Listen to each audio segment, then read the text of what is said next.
Hello everyone, हमारा आज का न्यू टॉपिक है equivalent form of matrix. Equivalent form के बारे में हम पहले भी एक क्वेश्चन कर चुके हैं, उससे रिलेटेड आज एक न्यू क्वेश्चन है हमारे पास। A, all upper triangular matrices are in equivalent form. B, all matrices in equivalent form are upper triangular matrices. ठीक है, आपके पास दो ऑप्शंस दे रखे हैं, आपको इन 4 ऑप्शंस में से बताना है कि कौन सा हमारे पास करेक्ट है। ठीक है, सबसे पहले मैं आपको बता दूं अपर ट्रायंगुलर मैट्रिसेस क्या होती हैं। हमारे पास जिसके अंदर नीचे के जो है वो ज़ीरोज़ आ जाए, मींस डायगोनल के नीचे वाले जितने भी है वो ज़ीरोज़ आ जाएं और अपर जो एलिमेंट्स है वो नॉन ज़ीरो रहे, तो वो हमारे पास क्या होती है, अपर ट्रायंगुलर मैट्रिक्स होती है। ठीक है, मेन डायगोनल के बिलो वाले जितने भी एलिमेंट्स है वो ज़ीरो है, तो हम उसको क्या बोलेंगे, अपर ट्रायंगुलर मैट्रिक्स बोलेंगे। ठीक है, अब हमारे पास क्वेश्चन में क्या बोल रखा है, all upper triangular matrices are in equivalent form. ये ज़रूरी नहीं है। इक्विवेलेंट फॉर्म मैंने आपको पहले भी बताई थी क्या होती है। इक्विवेलेंट फॉर्म हमारी इस टाइप की होती है। इसमें क्या होता है, हमारा आपको कंडीशन पता है। कंडीशन क्या क्या है हमारे पास, जो लीडिंग एलिमेंट है शुड बी 1। लीडिंग एलिमेंट क्या होना चाहिए, 1 होना चाहिए। फर्स्ट रो में हमारा क्या है, ये लीडिंग एलिमेंट है।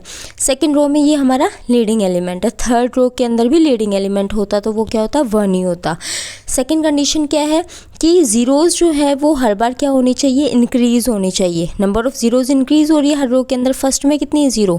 सेकंड में क्या है, 2 ज़ीरोज़। थर्ड में क्या है, 3 ज़ीरोज़ हो सकते हैं, लेकिन अगर उससे ज़्यादा ज़ीरोज़ भी है तो चल सकता है। और थर्ड कंडीशन क्या थी, अगर किसी भी रो में नंबर ऑफ़ ज़ीरोज़ अगर एग्जिस्ट कर रही है तो वो सबसे एंड वाली रो हमारी होगी। तो ये क्या हो गई, रो इक्विवेलेंट फॉर्म है हमारी। ठीक है, और इसके अंदर जब आप देखोगे ये वाली अगर हम मेन रो मेन डायगोनल मान लेंगे तो उससे नीचे वाले जितने भी एलिमेंट्स जो हैं वो क्या है, 0 है। तो इसलिए ये क्या है, अपर ट्रायंगुलर मैट्रिक्स है हमारी। अब जैसे ये वाला एग्जाम्पल अगर हम देखें, इस वाले एग्जाम्पल में हमारे पास क्या है, 1 6 8 9 है। ठीक है, तो लीडिंग एलिमेंट क्या है, 1 है। फर्स्ट कंडीशन सही है हमारी। सेकंड में भी लीडिंग एलिमेंट क्या है, 1 है। लीडिंग एलिमेंट ये मत सोचना 0 है। लीडिंग एलिमेंट आपको देखना है कि हमारे पास 0 के बाद वाला कौन सा एलिमेंट है वो 1 है या नहीं। इसमें देखो लीडिंग एलिमेंट क्या है, 1 है, तो फर्स्ट कंडीशन सेटिस्फाइड है। और हर एक रोज़ में नंबर ऑफ़ ज़ीरोज़ क्या होनी चाहिए, इंक्रीज़ होनी चाहिए।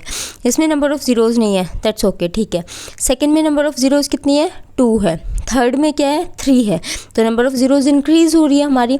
तो ये हमारी क्या है, रो इक्विवेलेंट मैट्रिक्स है। और इसमें भी अगर हम देखें तो ये भी क्या है, एक अपर ट्रायंगुलर मैट्रिक्स की फॉर्म है, जिसमें मेन डायगोनल के नीचे जितने भी एलिमेंट्स है वो क्या है, हमारे पास 0 है। तो ये ज़रूरी नहीं है कि जितनी भी अपर ट्रायंगुलर मैट्रिसेस होती है वो इक्विवेलेंट फॉर्म में हो, बट ये ज़रूरी है जितने भी मैट्रिसेस इक्विवेलेंट फॉर्म में होती हैं, देख लिया आपने 2 एग्जांपल, वो किस फॉर्म में होने चाहिए, अपर ट्रायंगुलर मैट्रिसेस की फॉर्म में होनी चाहिए। आई होप से आपको इस क्वेश्चन का ऑप्शन पता लग गया होगा। क्या है हमारा ऑप्शन इसका, कि स्टेटमेंट हमारे पास क्या है, बी वाली जो है वो ट्रू है और ए वाली जो है वो फॉल्स है हमारी। ठीक है, तो statement A is false and B is true.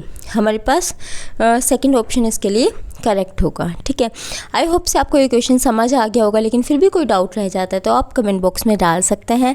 If you like my video then do like, share and subscribe. Thank you for watching.